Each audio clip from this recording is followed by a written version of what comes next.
ዓለማችን በሚያስደንቁ ክስተቶች የተሞላች ናት። ስፖርት ስንል አብዛኛውን ጊዜ ወደ አእምሮአችን የሚመጣው እግር ኳስ፣ ሩጫ ወይም ቅርጫት ኳስ ሊሆን ይችላል። ዛሬ ግን ከእግር ኳስ ሜዳዎች ወጥተን ከጭቃማ ገደሎች እስከ ባህር ጥልቀት፣ ከቦክስ መድረክ እስከ ተራራ ጫፍ ድረስ እንጓዛለን። እነዚህ ስፖርቶች ጉልበትን ብቻ ሳይሆን እብደትን ይጠይቃሉ። ዛሬ በዓለም ዙሪያ ያሉ ስሙን ስትሰሙ እንደዚህ አይነት ስፖርት አለ እንዴ የሚያስብሉ 5 እጅግ አስገራሚና እንግዳ ስፖርቶችን ይዘንላችሁ ቀርበናል። በተለይ ቁጥር 1 ላይ ያለው ደግሞ ተጫዋቾች ራሳቸውን አደጋ ላይ ጥለው የሚያደርጉት እጅግ አስፈሪ ነገር ነው። እስከ ቪዲዮ መጨረሻ ድረስ አብራችሁን ቆዩ። ሰላም ወዳጆች፣ ቻናላችንን እስካሁን ካልተቀላቀሉ ይህንን ጉዞ አብረን እንድንቀጥል እንጋብዛችኋለን። የእናንተ ድጋፍ ለኛ ትልቅ ትርጉም አለው። አንድ ሰብስክራይበር ለኛ የምታሳዩትን ማበረታታት ያሳያል። አሁን ሰዓቱ ነው። አዲስና አዝናኝ ቪዲዮዎች እንዳያመልጡ የሰብስክራይብ በተኑን ይጫኑ፣ የደውል ምልክቷን ማብራት አይርሱ። የቤተሰባችን አካል ይሁኑ። 5ኛ ቼክ ቦክስ። መድረኩ ላይ ያሉት ሁለት ተፋላሚዎች ከባድ ቡጢ ይለዋወጣሉ። ላባቸው ይንጠባጠባል፣ ትንፋሻቸው ይቆራረጣል። በድንገት ግን ደውል ይደወላል። ቦክሰኞቹ ጓንታቸውን አውልቀው ወንበር ላይ ይቀመጣሉ። አሁን የሚፋለሙት በጡንቻ ሳይሆን በአእምሮአቸው ነው። አእምሮና ጉልበት በአንድ ላይ ቼክ ቦክስ የሁለት ዓለማት ጥምረት ነው። ተወዳዳሪዎች ለአንድ ዙር በቼዝ ቦርድ ላይ ይፋለማሉ። በሚቀጥለው ዙር ደግሞ በቦክስ ጓንት ይደባደባሉ። ዓላማው ጥንካሬና ብልሃትን በአንድ ላይ መፈተን ነው። አጨዋወቱ 11 ዙሮች ያሉት ሲሆን 6 ዙር የቼዝ ጨዋታና 5 ዙር የቦክስ ፍልሚያ ናቸው። እያንዳንዳቸው በየተራ ይፈራረቃሉ። የዚህ ስፖርት ከባዱ ፈተና የሚሆነው ተጫዋቾቹ በቦክሱ ዙር የልብ ትርታቸው በደቂቃ እስከ 180 ደርሶ ሳለ ወዲያውኑ ተቀምጠው አእምሮአቸውን አረጋግተው በጥልቀት ማሰብ አለባቸው። አሸናፊው የሚለየው ተቃዋሚውን ክኖካውት በማድረግ ወይም በቼዝ ቼክሜት በማድረግ ነው። ይህ ስፖርት ቼዝ ቦክስ ይባላል። በአንድ በኩል ከባድ የሰውነት መላፋት፣ በሌላ በኩል ደግሞ እጅግ ረቂቅ የሆነ የቼዝ ጨዋታ። ተጫዋቾቹ በሁለት ዓለማት መካከል ለመመላለስ የአእምሮ ዝግጅት ያስፈልጋቸዋል። የልብ ትርታህ እንደ ከበሮ እየመታ፣ አእምሮህ ግን ዝም ብሎ ቀጣዩን የቼዝ እንቅስቃሴ ማሰብ አለበት። አንዱን ስትሳሳት ወይም በቼዝ ቼክሜት ትሆናለህ፣ ካልሆነ ደግሞ በሚቀጥለው ዙር የቡጢ ራት ትሆናለህ። እናንተ ብትሆኑ የትኛው ይከብዳችኋል? ቼዝ መጫወቱ ወይስ ቦክሱ? 4ኛ የውሃ ውስጥ ሆኪ። እስትንፋሳችሁ ምን ያክል ጊዜ መያዝ ትችላላችሁ?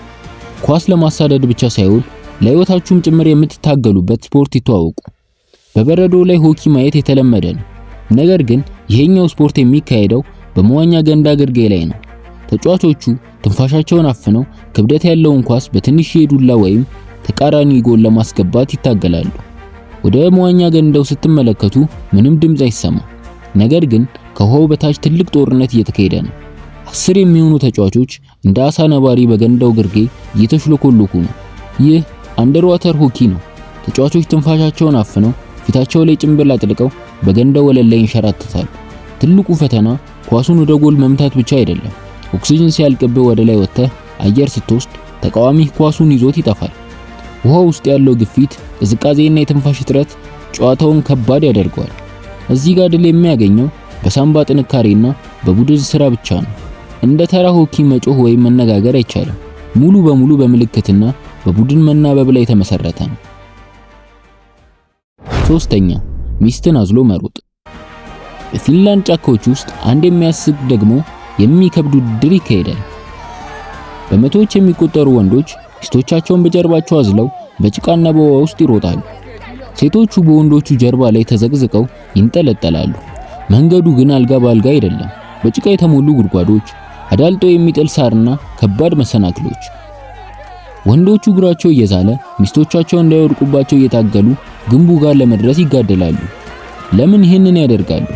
ምክንያቱም አሸናፊ የሚወስደው ሽልማት እንደሌላው ወርቅ ሳይሆን የሚስቱን ክብደት የሚያክል ቢራ ነው። ይህ ስፖርት የመጣው ከፊንላንድ ነው። የድሮ ሌቦች ሴቶችን አዝለው ከጫካ የመሸሽ ታሪክ መነሻ በማድረግ የተመሰረተ ነው። ወንዶች ሚስቶቻቸውን ወይም ጎረቤቶቻቸውን አዝለው በጭቃ በውሃና በግንቦች የታጀበውን ሜዳ በፍጥነት መጨረስ አለባቸው። አዛዩ ሰው የግድ ባል መሆን የለበትም። ነገር ግን ሴቷ ቢያንስ 49 ኪሎ ግራም መመዘን አለባት።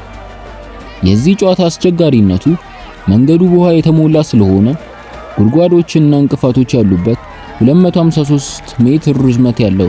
ይህ ውድድር ኢትዮጵያ ውስጥ ቢኖር ማን ያሸንፍ ነበር ብላችሁ ታስባላችሁ? ሁለተኛ አይቤ ማንከባለል ውድድር። ለአንድ ክብ አይብ ብላችሁ ሕይወታችሁን አደጋ ላይ ትጥላላችሁ። በመቶዎች የሚቆጠሩ ሰዎች በከፍተኛ ፍጥነት ከገደል ላይ የሚወረወሩበት እብድ ስፖርት ተመልከቱ። በእንግሊዝ የሚገኘው ኩፐር ሂል እጅግ ገደላማ ነው። ኮረብታው ጫፍ ላይ አንድ ክብ አይብ ይለቀቃል። በሰከንድ ውስጥ ግን ኮረብቶቹ በሰዎች ይሞላሉ።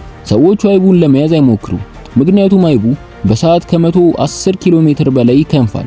ይልቁንም ሰዎቹ በቁማቸው መውረድ አቅቷቸው እንደ ኳስ እየተንከባለሉ ወደ ታች ይፈራረቃሉ። አንዳንዱ በአየር ላይ እየተወረወረ፣ ሌላው ደግሞ በጭቃ እየተለወሰ ይወርዳል። በየዓመቱ በአምቡላንስ የሚወሰዱ ሰዎች ቁጥር ቀላል ባይሆንም ያንን አንድ ክብ አይብ እጃቸው ለማስገባት ግን የሚከፍሉት መስዋዕትነት ያስደንቃል። በየዓመቱ ብዙ ሰዎች ትከሻቸው ይላቀቃል ወይም እጃቸው ይሰበራል። በአቅራቢያቸው ሁል ጊዜ አምቡላንስ ይቆማል፣ ግን አሁንም በየዓመቱ በሺዎች የሚቆጠሩ ሰዎች ይሳተፋሉ።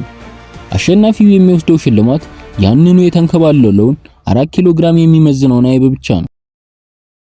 አንደኛ ከባድ የልብስ ተኩስ። ብዙዎቻችን ልብስ መተኮስ እንዳሰልቺ የቤት ስራ እናየዋለን። ነገር ግን አንዳንዶች ይህንን ስራ ወደ አድሬናሊን ስፖርት ቀይረውታል። አንድ ሰው በፓራሹት ከሰማይ እየተወረወረ፣ እጁ ላይ ግን የልብስ መተኮሻ ጠረጴዛና ካውያ ይዟል። ሌላው ደግሞ በበረዶ ጫፍ ላይ ቆሞ ሸሚዙን ይተኩሳል። ይህ ኤክስትሪም ሎርኒንግ ይባላል። ዓላማው እጅግ አደገኛ በሆኑ ቦታዎች ላይ ሆኖ ልብስን ያለምንም መጨማደድ መተኮስ ነው። በውቅያኖስ ጥልቀት፣ በገደል ጫፍ ወይም በፍጥነት በሚጓዝ መኪና ላይ ሆነው ይህንን ሲያደርጉ ስታዩ ሰዎች ለምን ብላችሁ መጠየቃችሁ አይቀርም። የዚህ ስፖርት ተከታዮች ደስታን ፍለጋና የቤት ስራን በአንድ ላይ ይሉታል። ሰዎች በጫካ ውስጥ በከፍተኛ ተራራ ላይ እንደ ኤቨረስት ባሉ በበረዶ ላይ ሆነው ልብስን ሲተኩሱ ይታያሉ። ዳኞች የሚለዩት ልብሱ ምን ያክል በጥሩ ሁኔታ እንደተተኮሰና ስራው የተከናወነበት ቦታ ምን ያክል አደገኛ እንደሆነ በማየት ነው። እንግዲህ ዓለማችን እንዲህ ናት። አንዳንዴ ጨዋታ፣ አንዳንዴ እብደት፣ አንዳንዴ ደግሞ ጀግንነት የሚመስሉ ስፖርቶች። ከነዚህ ውስጥ እናንተ በጣም የገረማችሁ የትኛው ነው? ቪዲዮውን ከወደዳችሁት ላይክ እንዲሁም ለጓደኞቻችሁ ሼር ማድረግ እንዳትረሱ። ለቻናላችን አዲስ ከሆኑ ደግሞ ሰብስክራይብ በማድረግ ቤተሰብ ይሁኑ። በሚቀጥለው ቪዲዮ እስከምንገናኝ ደህና ቆዩ።